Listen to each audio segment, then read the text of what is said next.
Hello dear students, let's study second part of residential status of person.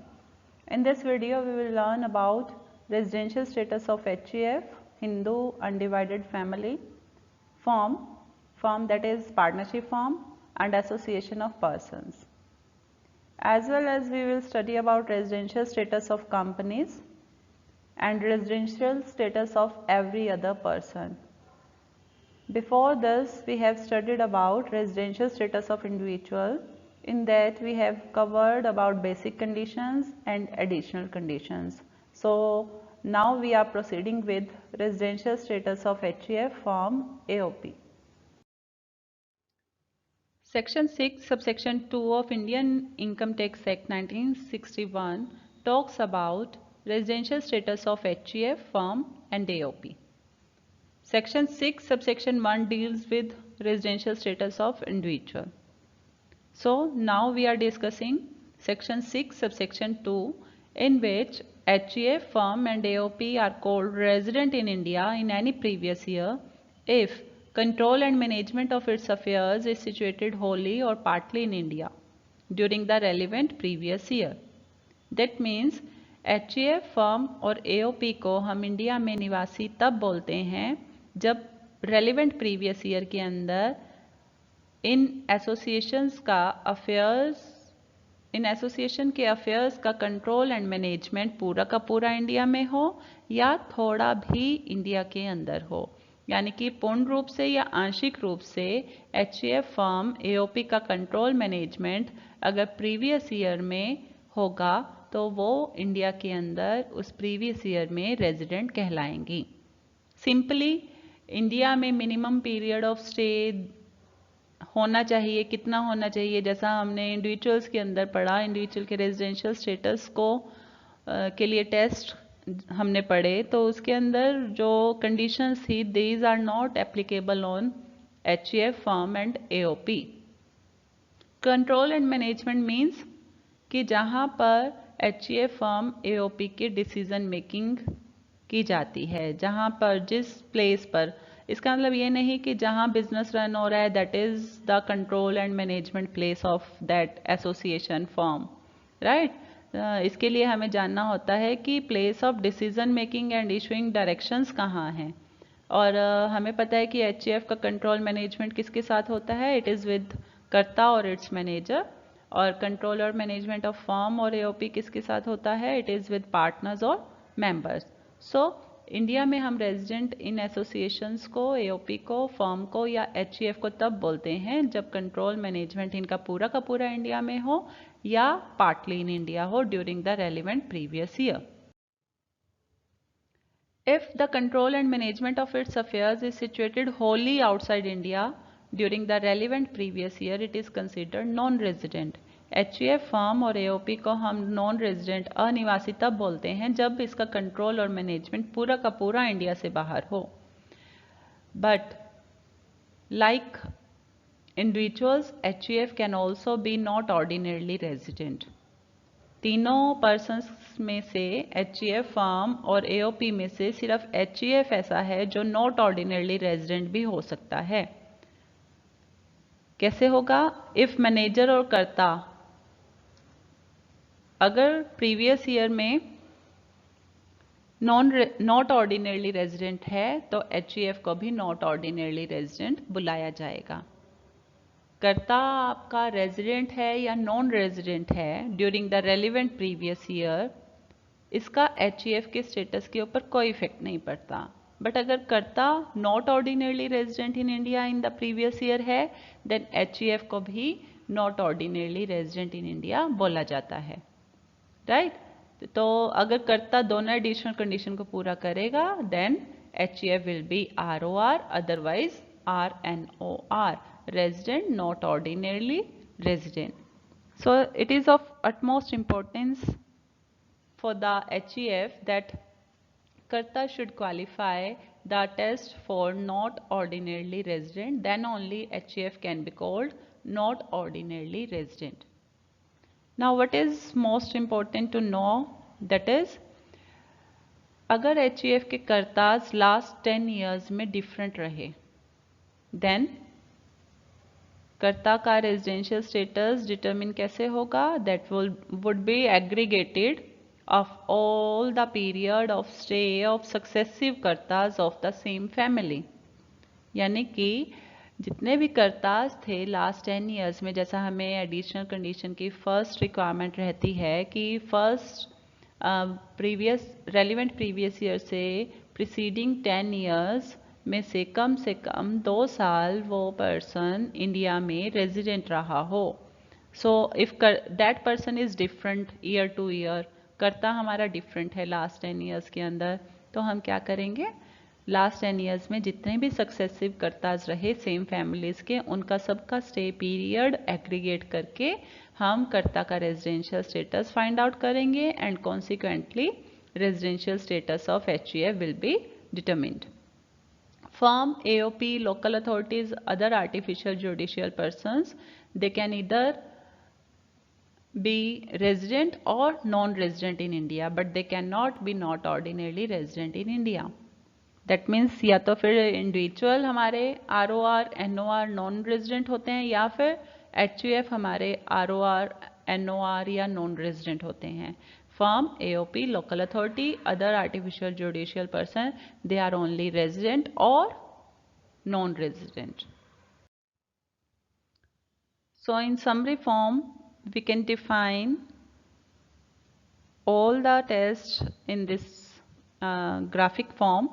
HUF firm or AOP, they can be either resident or non-resident, and they will be called resident only if during the previous year the control and management of its affairs is situated wholly or partly in India, and they are called non-resident if during the previous year the control and management of its affairs is situated wholly outside India.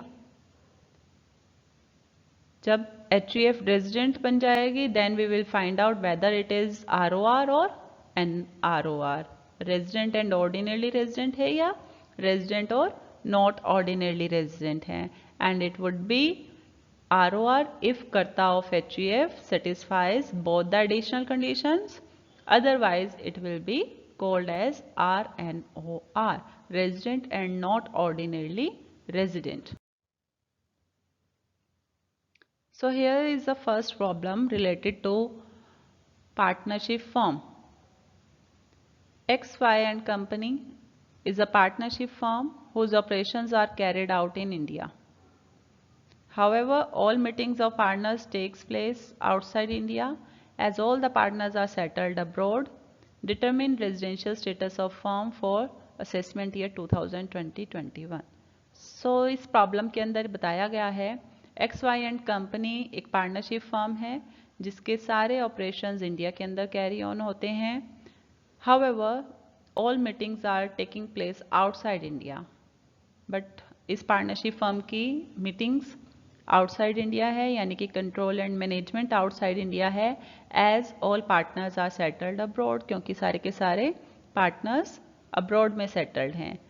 Then we have to find out the residential status of the firm for assessment year 2020-21. Assessment year 2020-21 means previous year 2019-20. So previous year में हम check करेंगे partnership firm के case में control management कहाँ है. If it is wholly or partly in India, then we will call it as resident in India. Otherwise, we will call it non-resident in India. As the problem says, all meetings of partners take place outside India. That means policy decision making place is outside India. So outside India control management hai, that means firm is non-resident in India during the relevant previous year. Next problem says a HUF carries on business of export of TV from Japan, and for this purpose it has a permanent office there which is controlled by younger brother of the Karta of family who resides there permanently. The Karta permanently resides in India but sometimes visits his office in Japan for a few days. The policy decisions are taken by the Karta, but in emergency his younger brother can also take decision himself. Day-to-day affairs are however controlled by younger brother. What will be the residential status of the family? So question says कि HEF है और उसका export का business है, TV export business है और वो Japan से एक्सपोर्ट होता है। इसके लिए वहीं पर एक परमानेंट ऑफिस है जिसको कंट्रोल करता है फैमिली के कर्ता का यंगर ब्रदर, छोटा भाई, जो वहीं पर रहता है जापान में। कर्ता परमानेंटली इंडिया में रहता है, बट कभी कभी वो जापान विजिट करता है कुछ दिनों के लिए। पॉलिसी डिसीजन मेकिंग हैंड है कर्ता का, बट इमरजेंसी में ये पॉलिसी डिसीजन मेकिंग पावर दी जाती है यंगर ब्रदर को। Day to day affairs younger brother handle करता है। So what is the residential status of the family? HEF के केस में हम HEF को रेजिडेंट तब बोलेंगे when control and management is situated wholly और partly in India in relevant previous year. Previous year में कंट्रोल मैनेजमेंट कहाँ पर है? कंट्रोल मैनेजमेंट होता किसके हाथों में है? मैनेजर के हाथों में, एंड मैनेजर इज कर्ता। सो कर्ता पॉलिसी डिसीजंस कहाँ लेता है? Question says policy decisions are taken by karta and karta permanently resides in India. That means कि कंट्रोल मैनेजमेंट कहाँ से हो रहा है? इंडिया से हो रहा है। इमरजेंसी सिचुएशन में यंगर ब्रदर हैंडल करता है, डिसीजंस लेता है। That means control management is partly in India. So partly in India के केस में भी हम HEF को क्या बोलते हैं? Resident in India in the previous year. So HEF is ordinarily resident in India. Next comes residential status of companies, and it is discussed under section 6 subsection 3 of Indian Income Tax Act 1961. According to section 6 subsection 3, a non-Indian company would be resident in India only if the whole of the control and management of its affairs throughout the relevant previous year are exercised from India. In this case, we are saying that non-Indian company, that is foreign company means that company which is registered outside India. Foreign company, non-Indian company would be resident in India if control and management of its affairs is situated wholly outside India throughout the relevant previous year. Relevant previous year में सारा का सारा control management अगर non Indian company का India से बाहर होगा, then it will be resident in India. यानी कि एक नेग्लिजिबल पार्ट भी कंट्रोल और मैनेजमेंट कंपनी का अगर आउटसाइड इंडिया होता है तो उसे हम क्या बोलेंगे? Non resident in India for income tax purpose. सारा का सारा कंट्रोल मैनेजमेंट इंडिया के अंदर होगा तो हम बोलेंगे रेजिडेंट इन इंडिया। अगर थोड़ा या Holi outside India control management होगा तो हम कंपनी को कॉल करेंगे नॉन रेजिडेंट इन इंडिया।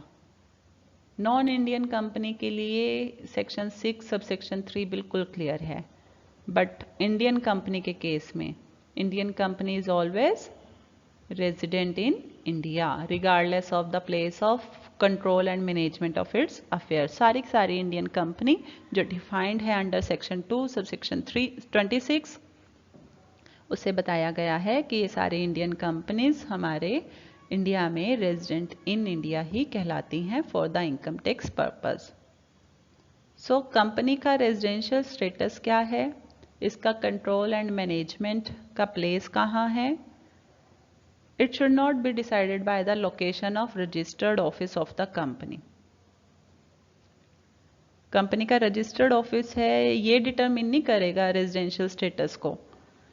अगर फॉरेन कंपनी है और उसका रजिस्टर्ड ऑफिस फॉरेन में है, देन इससे ये नहीं कि ये कंपनी यहाँ पे रेजिडेंट नहीं हो सकती है। रेजिडेंट होने के लिए हमें तो सिंपली एक टेस्ट चेक करना होगा, दैट इज कंट्रोल मैनेजमेंट कहाँ से है कंपनी का। और कंट्रोल मैनेजमेंट होने का मतलब कंपनी की जो हेड एंड सीट है, डिसीजन मेकिंग पावर है, डायरेक्शंस देने की सीट है, डायरेक्टिंग पावर है, वो इंडिया में होनी चाहिए। इंडिया में ऐसा प्लेस जहाँ पे डायरेक्टर्स की मीटिंग्स कंडक्ट की जाती हैं, that is place of control and management, and if it is wholly in India then it is called resident in India. So it is very much clear that only an individual or HEF can be resident, not ordinarily resident or non-resident in India, but all the remaining assets like firm, AOP, local authority, company, every other person, artificial judicial person, they can be either resident or non-resident in India, but cannot be not ordinarily resident in the matter of their residential status for all purposes of income tax.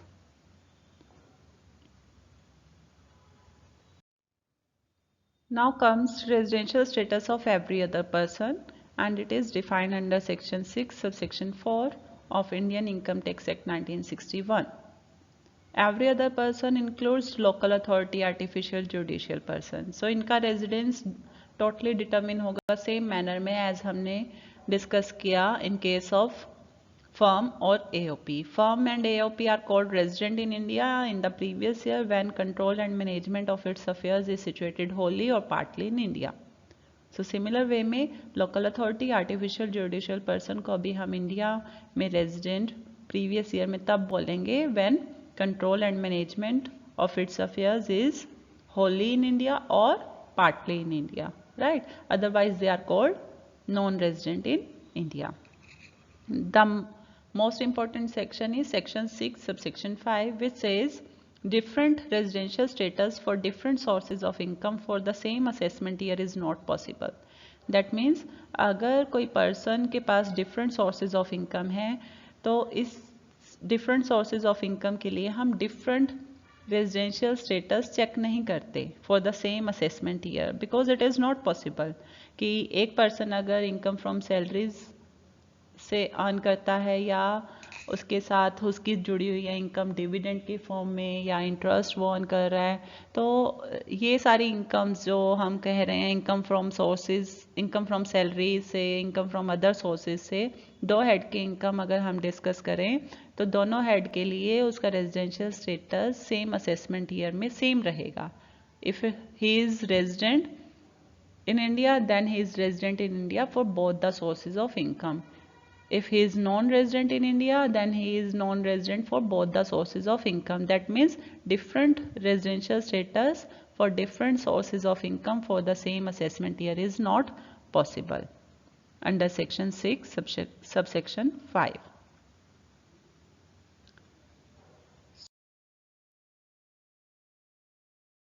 So that's it for today. I hope कि आप सबको समझ आ गया. Residential status of person हमने दो parts में discuss किया, part 1 and part 2. First part में हमने residential status of individual discuss किया एंड सेकंड पार्ट में residential person of every other person except individual. So keep watching. Thank you.